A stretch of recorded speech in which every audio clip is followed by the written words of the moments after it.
안녕하세요. 윤우리 목사입니다. 이 무더위 잘 보내고 계십니까? 한 주간도 정말 주님과 함께 승리하시길 바랍니다. 우리 암송구절 말씀 함께 외워볼까요? 이 빌립보서 4장 19절 말씀입니다. 나의 하나님께서 자기의 풍성하심을 따라 그리스도 예수 안에 있는 영광으로 여러분에게 필요한 것을 모두 채워 주실 것입니다. 아멘. 오늘 하나님께서 우리에게 주신 말씀은 사도행전 26장 30절에서 27장 2절까지입니다. 왕과 총독과 번위계 및 그들과 함께 앉아있는 사람들이 다 일어났다. 그들은 물러가서 서로 말하였다. 그 사람은 사형을 당하거나 갇힐 만한 일을 한 것이 하나도 없소. 그때 아그리빠 왕이 베스도에게 말하였다. 그 사람이 황제에게 상소하지 않았으면 석방될 수 있었을 것이요. 우리가 배로 이탈리아에 가야 하는 것이 결정되었을 때 그들은 바울과 몇몇 다른 죄수를 황제 부대의 백부장 율리오라는 사람에게 넘겨주었다. 우리는 아드라 무떼노호를 타고 출항하였다. 이 배는 아시아 연안의 여러 곳으로 항해하는 배였다. 데살로니가 출신인 이 마케도니아 사람 아리스타고도 우리와 함께 하였다. 아멘. 이제 긴 이 청문회가 끝이 났습니다. 이 청문회 결론을 내린 사람은 그 아그리빠 왕도 아니었고 또 총독 베스도도 아니었고 바로 수감자였던 바울이었습니다. 바울은 진심으로 그곳에 모인 사람들에게 자신처럼 예수님을 믿기를 온전히 기원하였습니다. 자, 30, 31절을 보면 왕과 총독과 번위계 및 그들과 함께 앉아있는 사람들이 다 일어났다. 그들은 물러가서 서로 말하였다. 그 사람은 사형을 당하거나 갇힐 만한 일을 한 것이 하나도 없소. 그럼 무슨 말입니까? 그들은 알았습니다.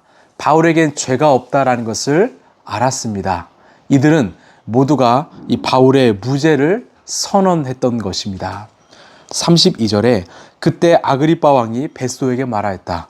그 사람이 황제에게 상소하지 않았으면 석방될 수 있었을 것이요. 이는 이 아그리빠 왕도 또 베스도도 같은 생각이었습니다. 만약 바울이 황제에게 상소하지 않았으면 그 자리에서 바로 석방되었을 것입니다. 그러나 이것은 다분히 우리 인간적인 생각이었지요. 하나님께서는 이 바울의 로마 황제의 상소로 인하여 바울을 안전하게 그 로마 땅까지 인도에 가시려는 하나님의 계획이었지요. 우리 1절, 2절을 보면 우리가 배로 이탈리아에 가야 하는 것이 결정되었을 때 그들은 바울과 몇몇 다른 죄수들을 황제 부대 백부장 율리오라는 사람에게 넘겨주었다. 우리는 아드라 무떼노호를 타고 출항하였다. 이 배는 아시아 연안의 여러 곳으로 향해하는 배였다. 데살로니가 출신인 마케도니아 사람 아리스타고도 우리와 함께 하였다. 아멘. 이 27장 1절을 보면 주어가 우리라고 되어 있습니다. 이것은 바로 사도행전을 기록한 누가가 바울과 다시 합류하였음을 알게 됩니다. 이 사도행전 16장부터 바울과 동행했던 누가는요, 이 바울이 헤롯궁에서 석방되기를 무려 2년 동안 기다렸던 것입니다. 그리고 바울이 석방되었을 때 누가는 이 바울을 만났던 것입니다. 또한 이 마케도니아 사람 아리스타고도 함께 있었다고 말합니다. 그는 에베소에서부터 바울과 동행했던 사람이었습니다. 바울의 인생이 끝날 그 순간까지 바울 곁에 끝까지 지켰던 사람이었습니다. 이처럼 바울은요, 하나님의 귀한 동역자들을 통해서 그들의 도움을 통해 끝까지 이 사도의 사명을 완수할 수 있었던 것입니다. 여러분 기억하십시오. 우리는 홀로 신앙생활을 할 수 없습니다. 하나님은 우리에게 정말 도움이 되고 필요할 이 동역자들을 보내주십니다. 내 옆에 있는 우리 라이프처치 성도들이 바로 하나님이 보내주신 동역자입니다. 함께할 때 우리는 사명을 완수할 수 있을 것입니다. 또한 이 바울이 탄 배는요, 황제 부대 백부장 율리오가 담당했습니다. 그 곁에는 이 부하들이 함께 있었지요. 무슨 의미일까요?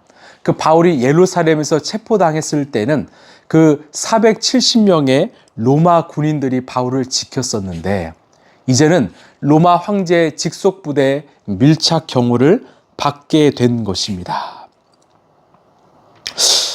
이 신비로운 주님의 섭리를 볼 수 있는 눈을 지닌 바울에게 백부장 율리오와 그의 부하들은요, 단순한 로마 군인들이 아니었습니다.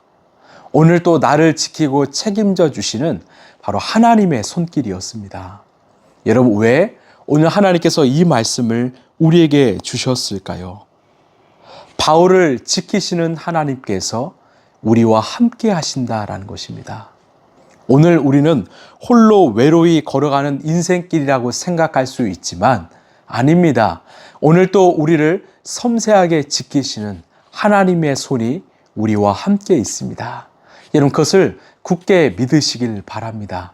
로마서 8장 이 38, 39절을 보면 나는 확신합니다. 죽음도 삶도 천사들도 권세자들도 현재일도 장래일도 능력도 높음도 깊음도 그 밖에 어떤 피조물도 우리 주 예수 그리스도 안에 있는 하나님의 사랑에서 끊을 수 없습니다. 여러분, 누가 하나님의 사랑에서 우리를 끊을 수 있을까요? 그럴 수 없다라는 거죠. 하나님은 우리를 고아처럼 내버려 두지 않으십니다. 당신의 자녀인 우리를 끝까지 책임지십니다. 창세기 17장에 나왔던 그 엘샤다이, 전능하신 하나님께서 항상 우리의 백그라운드, 우리를 지켜주십니다. 하나님은 그 때때마다 바울의 인생을 각 사람들을 통해서 붙잡아 주셨습니다. 그렇기에 세상의 관점으로 보면 참 불행한 여정일지 모르겠지만 하나님의 관점으로 보면 가장 완벽하고 안전하고 온전한 여정이었던 것입니다. 여러분, 기억하십시오. 그 하나님께서 오늘 우리와 함께 하십니다. 우리가 할 일은요, 그분을 의지하며 다시 일어나는 것입니다. 오늘 또 성경 말씀을 통해서 두려워하지 말라 말씀하시는 그 하나님의 음성을 듣고 하나님이 내미시는 그 손을 붙잡고 다시 걸어가는 것입니다. 제가 참 좋아하는 찬양의 가사가 이런 가사가 있습니다. 나의 등 뒤에서 나를 도우시는 주, 나의 인생길에서 지치고 고나여 매일처럼 주저앉고 싶을 때 나를 밀어주시네. 일어나 걸어라, 내가 새 힘을 주리니. 일어나 너 걸어라, 내 너를 도우리. 여러분, 그 하나님을 우리가 날마다 만나고 또 경험하고 또 그 하나님 덕분에 우리도 다시 일어나 걷는 우리 인생길 되었으면 좋겠습니다. 기도하겠습니다. 하나님, 그 바울의 인생을 보면 세상의 기준으로 볼 때는 참 비참하고 연약한 인생이지만 하나님의 눈으로 보면 가장 완벽하고 안전한 인생이었습니다. 오늘 또 바울의 인생 가운데 찾아오셔서 정말 지키시고 보호하시는 하나님의 손길을 깨닫게 하신 것 감사합니다. 그 바울의 하나님이 우리의 하나님이십니다. 그 하나님과 다시 동행함으로 늘 보호함과 안전함 가운데 살게 하여 주시고 우리를 향해서 손을 내미시는 하나님의 손을 붙잡고 다시 일어나는 우리 라이프처치 성도들 되게 하여 주시옵소서. 일어나 걸어라, 내가 새 힘을 주리니. 일어나 너 걸어라, 난 내 너를 도우리. 이 하나님의 음성을 날마다 듣는 우리가 되게 하여 주시옵소서. 이 모든 말씀 사랑이 많으신 예수님 이름으로 기도합나이다. 아멘. 여러분, 우리 주님은요, 우리의 등 뒤에서 우리와 함께 하십니다. 그리고 우리보다 먼저 앞서서 우리의 모든 길을 예비해 주셨습니다. 걱정하지 마시고 주님과 함께 신실하게 믿음으로 걸어가는 우리 모두가 되었으면 좋겠습니다. 오늘도 예수님과 행복한 동행하시길 바랍니다. 감사합니다.